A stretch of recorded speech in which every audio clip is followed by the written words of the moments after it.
For honing the block, we needed some supplies. We used the Brush Research BD 41824, which is a 4 1/8 inch ball hone. It's 240 grit.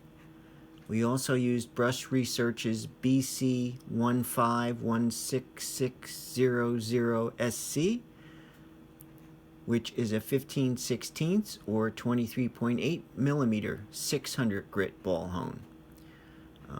To go with those ball hones, we used CRC tapping fluid, which is a water-soluble tapping fluid, a DeWalt 3/8 inch hand drill, and a 1/2 inch variable speed high torque drill. For cleaning up, we used Dawn dishwashing soap with water, nylon brushes and sponge, and we also needed aluminum pan and sprayer bottles for soaking the ball hones prior to using them, and for spraying the cylinders for honing.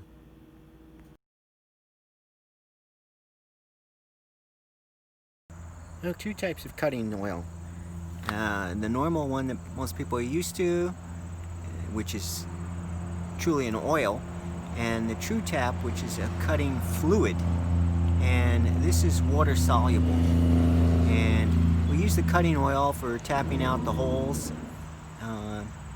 retapping all the bolt holes, and having a little bit of oil there is no problem. The True Tap we're going to use for honing the cylinders and honing the camshaft bores. So we took our CRC True Tap aqua cutting fluid and we put it in a Windex sprayer so we can spray it. We rinsed out the Windex sprayer multiple times, and we also sprayed plain water through it. And this is what we're going to use to hone the bores of the valves and the main cylinder bores. This is a shallow aluminum pan. It's about 3 inches by 12 inches long, and what we're going to do is we'll spray the hones over it to capture the liquid, and then I'll hold this underneath the cylinders as I spray each cylinder to wet them down. This way we don't lose it just onto the ground, and then we can make most use of the liquid that we've got, or spending our dollars wisely. So we're using a little handheld DeWalt drill. We have the speed set on 1, which is the lower speed range.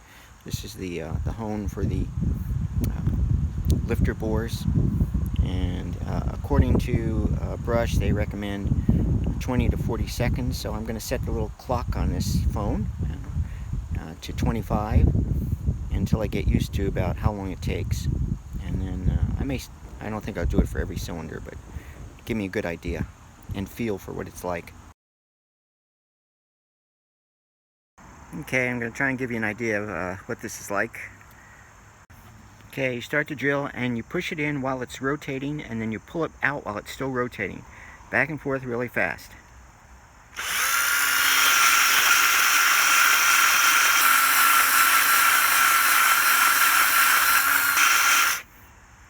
Like that, but for longer.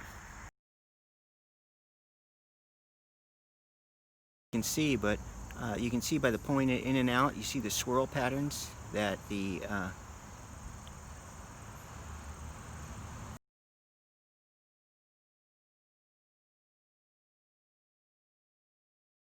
one small change, I switched over to the my electric drill. It's variable speed, so I can control it, but the chuck on this has a chuck that you can really tighten down. The hand tight chuck, when you can grip on the Dremel, just couldn't hold this.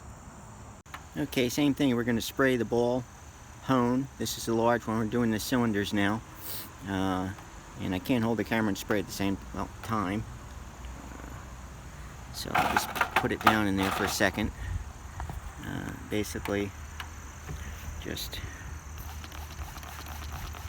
make sure you coat it really good. Got it soaked down really good. Lots of lubricant. and the same thing. I've already sprayed it into the cylinders. The nice thing about using a spray like this and this solution is you can really make sure you get all the walls.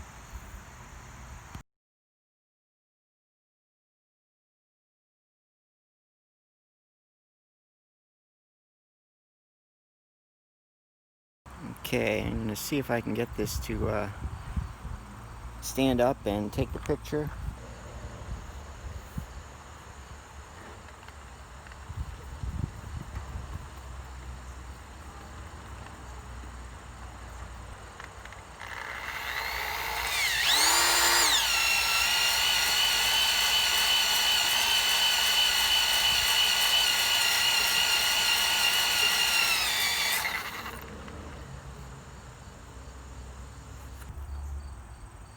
And then you can see the swirl pattern in the soap.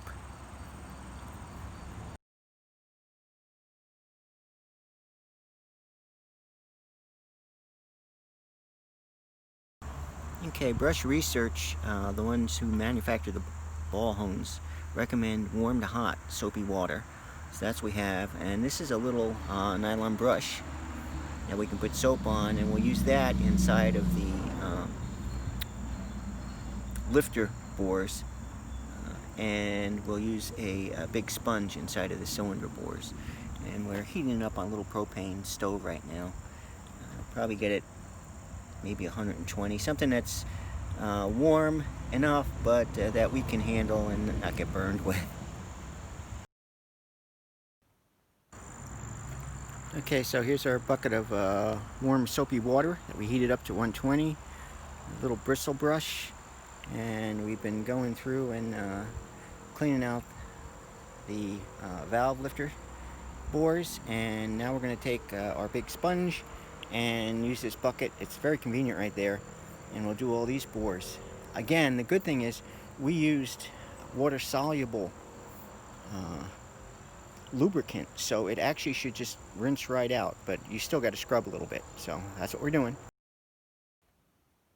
Two is a little bit wider than the bore, and I guess it's at least 2 inches thick, so it actually exerts pressure along the sides as you're scrubbing with it. And I did up and down several times, and then I did twisting. I did this going around and twisting, and now I'm going to rinse them all out.